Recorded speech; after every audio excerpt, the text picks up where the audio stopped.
Olá, eu sou o Rafael Nascimento e esse é o canal da Loja Teosófica Unicidade. A gente fez uma pausa técnica de algumas semanas sem vídeo para tentar melhorar um pouco o canal.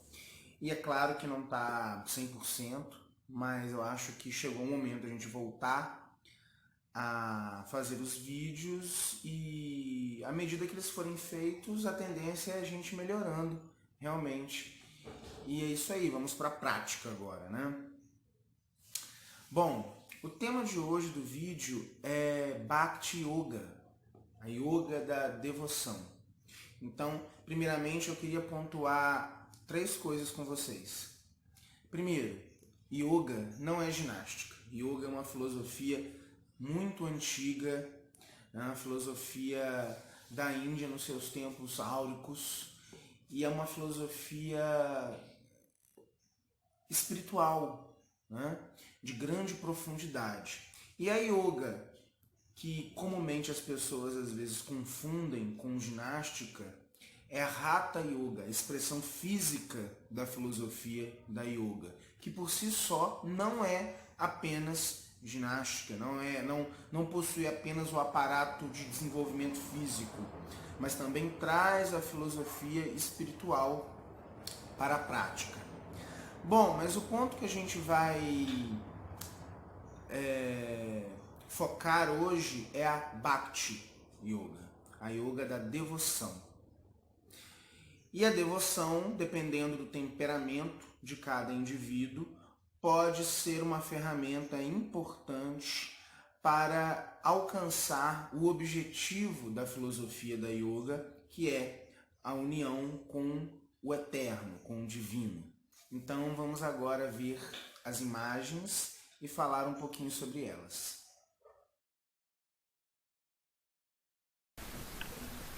Bhakti Yoga, o centro da rosa mística. Isso é verdadeiramente samadhi ou comunhão, onde apenas o objeto é visto, negando-se completamente a presença do observador. Este é um trechinho, é um Yoga Sutra, na verdade, de Patanjali, retirado da obra Yoga, a Arte da Integração, do Horup Mehta, publicado pela Editora Teosófica. E esse Yoga Sutra fala justamente sobre a fusão entre objeto observado e o observador, que é feito através do processo de meditação, através da yoga. Então a yoga é a união, certo? A fusão. Então, quando se medita acerca do eterno, acerca do divino, e se alcança esse estado em que objeto observado e observador são um só, há a fusão com o eterno, com o divino, que é o objetivo da yoga. Bom, então vamos falar um pouquinho sobre Bhakti. Bhakti é o sendeiro de devoção amorosa, como escreveu Blavatsky no glossário teosófico, né? E essa devoção pode levar o indivíduo, dependendo do seu temperamento, ao profundo êxtase espiritual. Porque cada ser humano tem um temperamento básico, uma tônica, né, que dirige um pouco o seu comportamento, o seu modo de interagir com o mundo, as suas relações sociais, o seu modo de sentir. Claro que a gente não é um samba de uma nota só, né? Nós temos diversas características, mas há uma nota predominante, né, no nosso temperamento. Então existem as pessoas que têm um temperamento mais devocional, né? Então esse sendeiro de devoção amorosa, como disse Blavatsky, é um caminho para essas pessoas que têm uma nota devocional forte em seu temperamento. Bom, Geoffrey Hodgson afirma que o indivíduo do sexto raio, né, justamente o indivíduo com um temperamento devocional, ele obtém êxito por meio da pontualidade. Transborda sua devoção a alturas tão elevadas que se perde em seu ideal. Torna-se a verdadeira encarnação dela. No fogo de seu entusiasmo, destrói tanto os defeitos de seu próprio caráter, quanto obstáculos externos que se interpõem à realização de seu ideal. Isso aí no livro O Homem e seus 7 Temperamentos, um livro aí clássico desse autor teosófico importante que é o Geoffrey Hodgson. Então, o devoto, o indivíduo de temperamento devocional, ele é devoto inclusive de uma ideia, de um objetivo, de um trabalho. E no calor amoroso dessa devoção, ele extrapola os obstáculos, né, supera os obstáculos para alcançar o seu objetivo final. E lembrando aqui que o objetivo final acerca da yoga é a fusão com o divino. Então o devoto ele é pontual. Por que ele é pontual?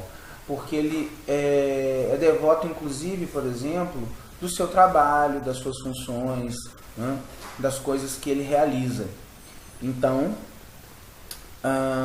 o devoto, por amor a uma determinada função, por amor a um determinado trabalho, ele sempre vai fazer o seu melhor, né? Inclusive sendo pontual e, enfim, fazendo isso tudo com um fervor amoroso muito grande, né?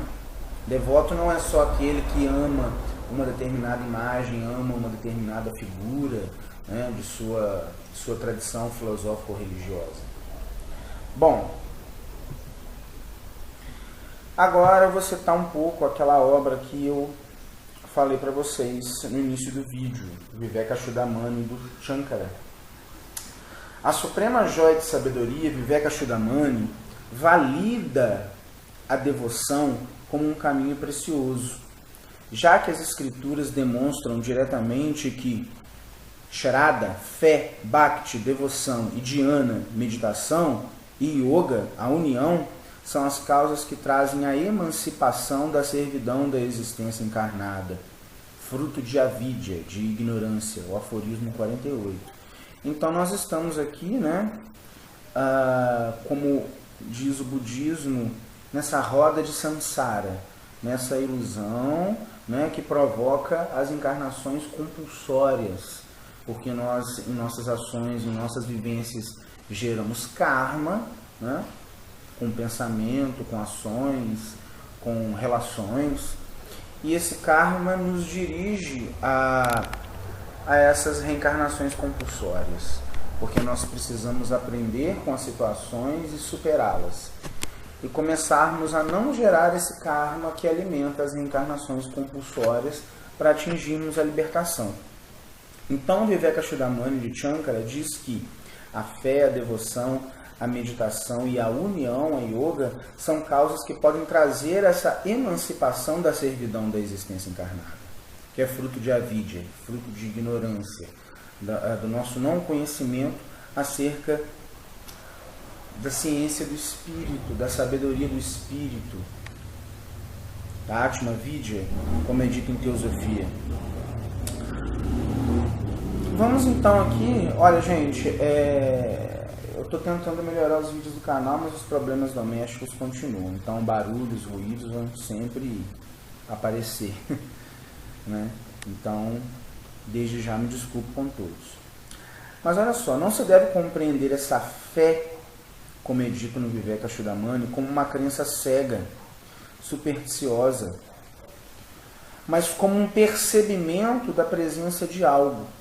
O que seria esse algo? A vida universal, ou a percepção da unidade fundamental de todas as coisas, que é uma proposição básica para a compreensão de Gupta Vidya, a teosofia, a ciência secreta, aquela que aponta de forma limitada para a grande sabedoria do espírito, que é a Atma Vidya. E isso é o perfeito ideal de todo teósofo, yogi, segundo a fundadora da Sociedade Teosófica, Madame Blavatsky, HPB. Em seguida, esse sentimento de devoção, de percebimento, em seguida, o sentimento de devoção, ele é o degrau seguinte, após essa fé, que é essa percepção dessa vida universal, dessa vida una, dessa percepção dessa presença espiritual. Então, essa percepção dá lugar ao sentimento de devoção.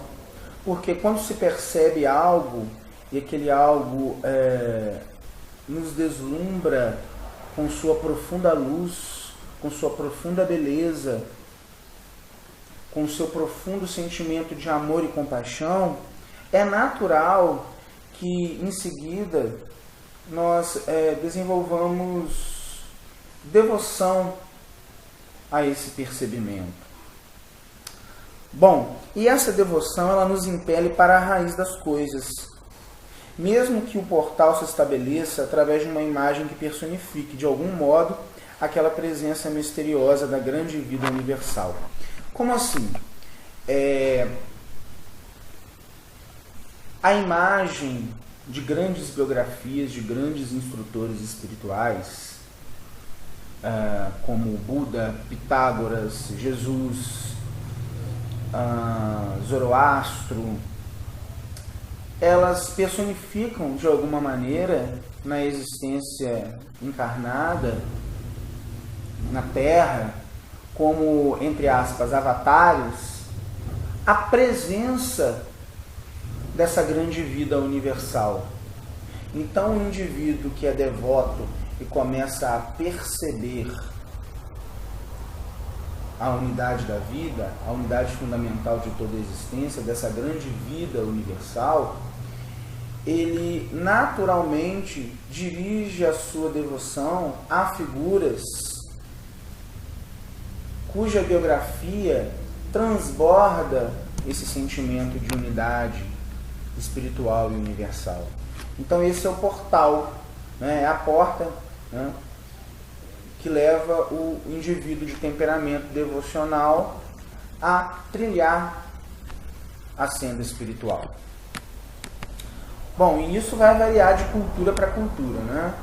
Um oriental, um budista, vai ter devoção por Buda. Um cristão vai ter devoção por Jesus ou por algum santo da tradição, né? Assim por diante. Uma pessoa de temperamento mais filosófico vai dirigir a sua devoção a Pitágoras, a Platão, a Plotino. E dessa maneira a gente segue. Bom, aí o que acontece? O Vivekachudamani valida a devoção como um caminho precioso. Abre aspas. Já que as escrituras demonstram diretamente, né, que a fé, a devoção, a dhyana, né, que é a meditação, e a yoga, a união, são as causas que levam à libertação de samsara. Certo? Bom, e quando esse portal para o devoto é atingido, o misterioso chakra do coração, o centro da rosa mística, como Geoffrey Hodgson nominou, se põe em atividade, porque o centro da devoção está profundamente ligado ao chakra do coração. E isso estabelece as bases necessárias para a meditação do devoto, que é o passo seguinte.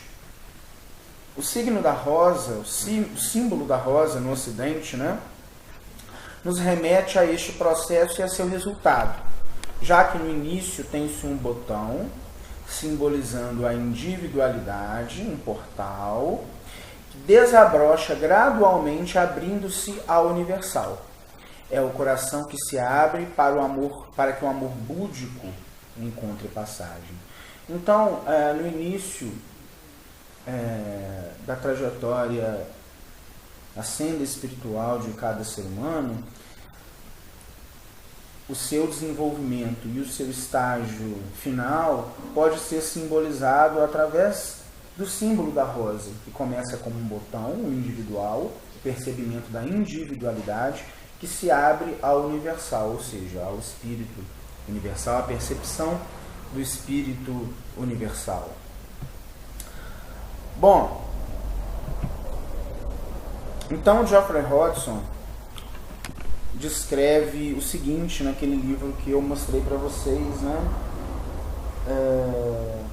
Eu já citei para vocês, que é a suprema realização através da yoga. Ele diz que a yoga permite que o universo entre dentro do indivíduo e abra caminho da individualidade para a universalidade. Por isso o símbolo da rosa. E aqui eu não estou falando de Hatha Yoga, na parte física, como eu já citei para vocês. Eu estou falando aqui da yoga de uma maneira integral, dando ênfase a Bhakti, a escola devocional. Tá bom? No momento oportuno, a infinitude deve preencher a mente. E o eu interior, essencial, que foi alcançado, move-se de dentro para fora, por assim dizer, e torna-se uma extensão da egoidade voltada para o exterior, para o universal, incluindo toda a criação, passando então para o absoluto. Então Geoffrey Hodgson descreve com bastante propriedade, parece que é uma descrição de algo que ele vivenciou, presenciou, esse processo de desabrochar da rosa interior, quando o indivíduo transita da individualidade para a universalidade, né? Dirigindo a sua consciência até o absoluto, né? Claro que de modo imperfeito e limitado. Há um Upanishad também, uma escritura da tradição na Índia, que diz também que deve-se meditar acerca da eternidade, para que nos tornemos, então, a eternidade. Então eu vejo profunda relação com essa colocação do Geoffrey Hodgson. É interessante pontuar que esse livro, A Suprema Realização através da Yoga, foi escrito por Geoffrey Hodgson e o seu mestre, o seu instrutor espiritual. Por isso é uma obra muito importante dentro do movimento teosófico e é uma obra de grande profundidade. Bom, então a consciência, segundo Geoffrey Hodgson, é elevada para o centro do universo. A centelha é unificada a Paramatma, que está além do Atma,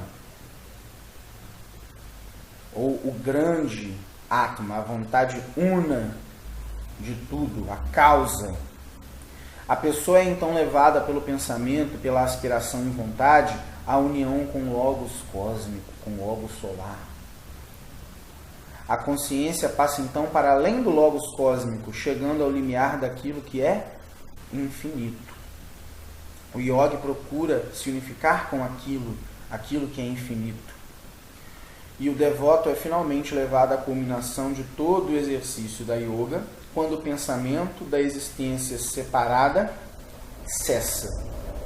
Ou seja, a consciência foi elevada às alturas espirituais, então o indivíduo percebe o que o budismo chama de shunya, o vazio da existência inerente, da existência individual, percebendo então a totalidade de todas as formas da existência. Então a gente vê que começou com a fé, o percebimento de que há algo espiritual. Esse percebimento se dirige a uma determinada figura, a devoção.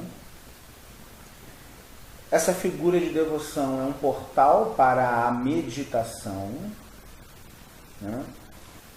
Medita-se acerca das virtudes daquela figura, né? Acerca de seus ensinamentos, uma meditação analítica, né? A meditação vipassana. E isso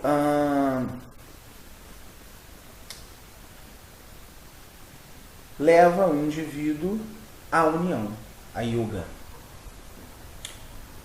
Muito bem. E o indivíduo percebe que essa existência separada, individual somente, ela é vazia, ela é ilusória, porque o que existe é a totalidade, a comunhão de todos os seres. Bom, como estamos falando de yoga, a gente vai chegar aqui no Bhagavad Gita, né? Coloquei a imagem aqui de Krishna, o grande instrutor no Bhagavad Gita, e a gente vai chegar lá. Bom, então o objetivo final descrito por Shankara, a união, né, em Vivekachudamani, é alcançado. A unidade fundamental de todas as almas com a Suprema Alma Universal, como propõe a doutrina secreta, é percebida no centro do coração, de dentro para fora, envolvendo a integralidade da existência, pois a libertação só pode ser alcançada pela percepção direta da identidade do indivíduo com o ser universal. Vivekachudamani, aforismo 58, ou seja, a união. Não há mais ser observador e objeto observado. Há a unidade fundamental. Um novo paradigma mental é alcançado. Com a dissolução da ignorância, desaparece o fenômeno observador-observado, resultando na emergência da percepção pura. Isso aí, é um Yoga Sutra de Patanjali também. Mas o que o devoto poderá ofertar ao mundo, além de suas experiências? Aí chegamos na grande obra do Bhagavad Gita. Krishna, o instrutor, diz a Arjuna: aquele que com firme fé me cultua, assim como me apreende em seu coração, sob a forma em que me pode apreender, esse me é querido e santo.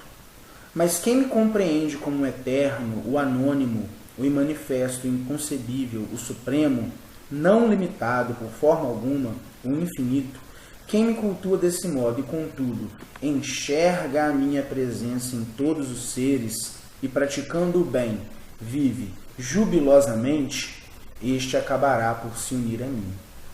Ou seja, a percepção da unidade está profundamente relacionada à prática da compaixão. Porque se nós enxergamos o divino em nós, presente em todos os seres, porque na verdade ele é algo universal, a nossa relação com todos os seres e com todas as formas da natureza muda. E isso é profundamente prático e necessário, né, nos dias em que vivemos, né, já que estamos aí no Kali Yuga. Bom, minha gente, estamos chegando aqui ao final. E deste modo, nós percebemos que a devoção, ela se dirige a todos os seres. Por quê?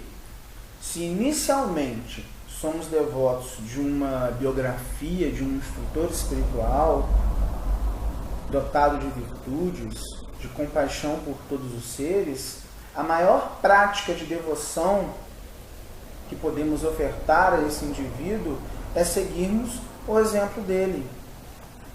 Isso de modo natural, de modo interno, como o desabrochar da rosa. Então percebemos que a devoção se dirige a todos os seres e formas da natureza, pois a existência ela é reflexo da vida una. Aquela que começou a ser percebida lá no primeiro degrauzinho aí desses 4 passos citados na obra Vivekachudamani, né? A fé. E o devoto procura fundir-se em um ato fervoroso de amor. Então, se ele percebe se há fusão com o eterno, com o ilimitado, há fusão com todos os seres e com todas as formas da natureza. Então, inevitavelmente, há um sentimento de entrega altruísta ao trabalho, seja ele de que natureza for, pois, segundo Luz no Caminho, outra importante obra teosófica, para cada temperamento existe uma estrada que parece a mais desejável. O caminho, porém, não é encontrado só pela devoção, só pela contemplação religiosa, pelo progresso ardoroso, pelo trabalho com alto sacrifício, pela atenta observação da vida. Nenhuma destas coisas isoladamente é capaz de levar o discípulo mais do que um passo adiante. Todos os degraus são necessários para formar a escada. Então é necessário, se a nossa tônica lá é devocional, é necessário também galgarmos os outros degraus para que o nosso ser se torne integral e dessa maneira também possamos refletir um pouco da integralidade, da universalidade do Espírito e possamos irradiar essa sabedoria e essa luz a todos os seres. E, para terminar, é isso aí, ó, devoção é gnosis de Deus, a comunhão com a divindade que está em nós, como nos apresenta aí Nietzsche, né, que foi secretário de Blavatsky, em A Gnosis Viva do Cristianismo Primitivo. Ele disse, pois as sementes de Deus, é verdade, são poucas, porém vastas. Corretas e boas são a virtude, o autocontrole, a devoção. Isso aí ele escreveu, é uma citação da obra da filosofia hermética, Corpus Hermeticum. E para terminar, né, gnosis é sabedoria, a sabedoria espiritual. Então eu vou terminar aqui com um trechinho dos evangelhos apócrifos, que é o evangelho gnóstico de Tomé, que diz o seguinte: Jesus disse a Tomé, eu não sou teu mestre, porque bebeste, embriagaste-te com um regato borbulhante que eu represei. Aquele que beber da minha boca, tornar-se-á como eu próprio me tornarei ele, e as coisas que estão ocultas ser-lhe-ão reveladas. Om Mani Padme Hum. Bom, então é isso. Eu vou mostrar para vocês aqui 2 dos livros que foram utilizados nessa pequena pesquisa. São 2 livros excelentes, publicados pela Editora Teosófica. A Suprema Realização através da Yoga, do Geoffrey Hodgson. E o outro é um texto clássico da filosofia esotérica oriental, que é o Vivekachudamani, do grande sábio Shankara, na Índia Antiga. Então é isso, eu espero que vocês tenham gostado do vídeo. E eu gostaria que vocês dessem um likezinho, compartilhassem, se inscrevessem no canal, que ainda não se inscreveu. E a loja Unicidade agradece. Até a próxima.